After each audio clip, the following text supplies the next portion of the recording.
बोलिए सावरिया से ठीक है। अब वही भगवान कालिया को भगाने में यमुना में कूदे और यमुना से जाकर के कहा, नाग पत्नियों ने कहा कि लाला तू यहाँ से चला जा, या नाग जग जाएगा ना तो तुझे ढस देगा, तू वापस चला जा। बोले नहीं, गेंद लेकर के जाऊंगा, और गेंद का तो एक बहाना है कि इस कालिया नाग को निकालने आया हूं। अब आपस में ऐसी बात चली और वो नाग जग गया। नाग ने कहा कि कौन बालक है ये, क्या हुआ, ये यहाँ कैसे आ गया और बच कैसे गया। नाग पत्नियों ने कहा प्रभु आप ही संभालो इसको। अब नाग ने कई प्रकार के युद्ध करा, लेकिन नाग हर बार हार गया और उसने अपने 5 फण से महाराज फूंकार उस द्वारिकाधीश के ऊपर करा। तो उसी दिन से जिस प्रकार फूंकार करे ना, तो उसी दिन से भगवान थोड़े से सांवले हो गए थे। उसी दिन से रंग उनका थोड़ा सांवला हो गया। अपने को भजन है ना, यशोमती मैया से अरे बोले नंद लाला, अरे राधा क्यों गोरी मैं क्यों काला, अरे राधा क्यों गोरी मैं क्यों काला। ये उसी दिन से हुआ है, उसी दिन से भगवान का रूप थोड़ा सा सांवला हो गया था। और वापस में दोनों युद्ध लड़ाई हुई, तो लड़ाई में भगवान उस कालिया नाग ने भगवान के शरीर पर लिपट गया, और जैसे ही लिपटा ना महाराज, तो भगवान ने अपना विकराल रूप बनाया, और विकराल रूप बना करके वो जो कालिया नाग था उसका शरीर फटने लगा। और कालिया नाग ने कहा कि प्रभु मैं आपको पहचान नहीं सका, आप त्रिलोकीनाथ, प्रणाम करके मेरे से गलती हो गई, मैं क्षमा चाहता हूं। तो भगवान ने कहा कि मैं क्षमा तभी करूंगा कि यहाँ से तू चला जाएगा। इस यमुना से चला जा, तू कहीं और समुद्र में जाकर के रहना। तो कालिया नाग से कह के मैं चला तो जाऊंगा, लेकिन मुझे गरुड़ के डर से यहाँ आकर के बैठा था, वो मुझे मार देगा। बोले कि नहीं मारेगा। तो उसी दिन से भगवान ने क्या करा,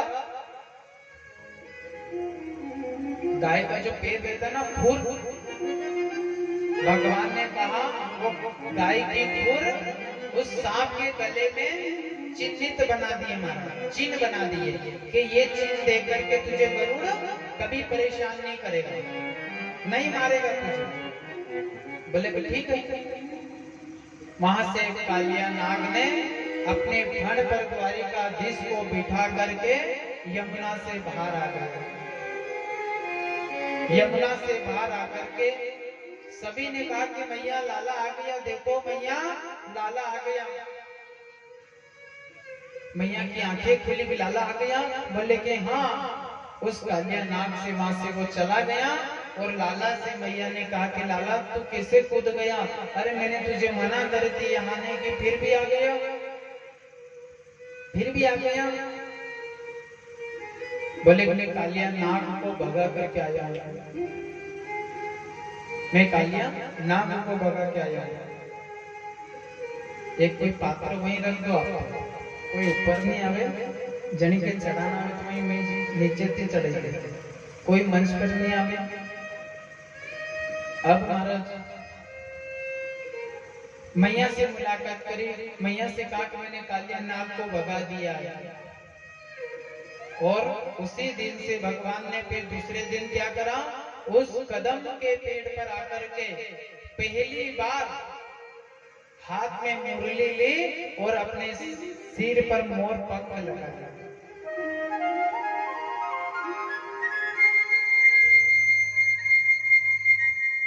अब मोर पंख कैसे लगाया है? भगवान ने मोर का पंख अपने मस्तक पर क्यों लगाया? क्या कारण था? उसका एक ही कारण था। क्या था कि जब राम जन्म में राम जी को जब प्यास लगी थी ना, तो मोर ने कहा था कि कुछ दूर सरोवर है राम जी, वहां जाकर के आप जल पी लो। कि मैंने रास्ता नहीं देखा, मैंने सरोवर का रास्ता नहीं देखा, कैसे जाऊंगा? तो मोर ने कहा था कि आप पैदल पैदल चलना और मैं उड़ता हुआ जाऊंगा और अपने सीने से एक एक मोर पंख रास्ते में फेंकता जाऊंगा और आप देखते देखते सरोवर आ जाएगा।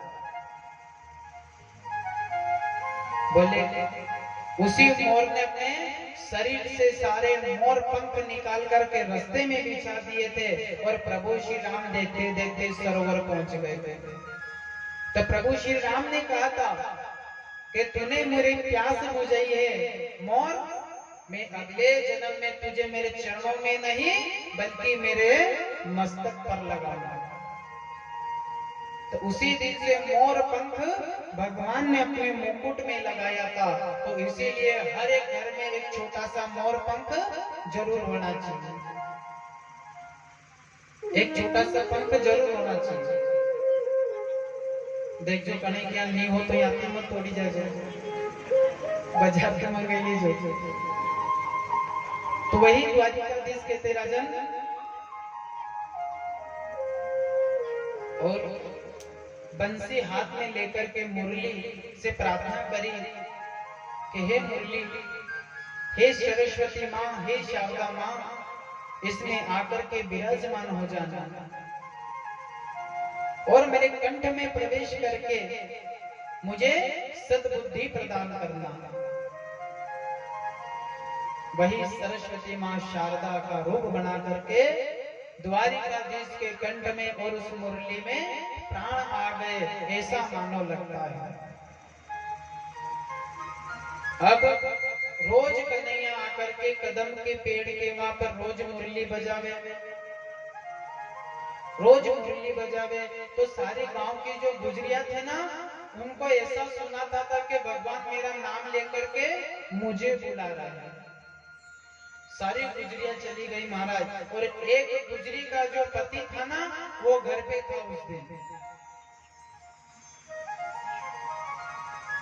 अब वो गुजरी कहे कि मैं भोजन बना करके रख दिया है, आप भोजन कर लेना, और मुझे कन्हैया यमुना के किनारे बुला रहा है।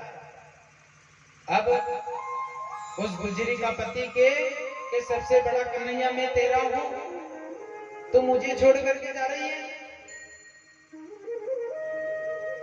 बोले के कन्हैया नहीं, अरे वो तो परम पिता परमेश्वर है और मुझे बुला रहे हैं, मुझे तो जाना पड़ेगा। गुजरी से कहा कि मैं तुझे आज नहीं जाने दूंगा। अब उस गुजरी के पति ने क्या करा, उसके कमरे को बंद करके ताला लगा दिया। अब गुजरी कहे कि भले मेरा शरीर यहाँ है, लेकिन मैं मन से चली जाऊंगा,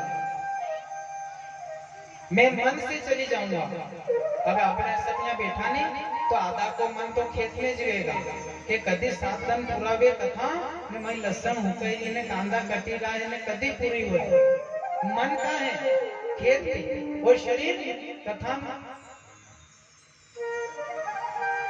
तो गुजरी कह के इस मन को नहीं रोक पाऊंगा, इस मन को तो मैं भगवान के पास चली जाऊंगी महाराज। अब भगवान मुरली बजावे, सारी गोपियां कह के मेरी कभी प्रीत नहीं छूटेगी। अब भगवान ने मुरली बजाई महाराज। वही मुरली बजाते हुए सारी गोपियां इकट्ठी होकर के उस मुरली की धुन पर बास कर रही है और कह रही है, ओ मुरली प्रेम की बजाई रे नंदलाल, ओ मुरली प्रेम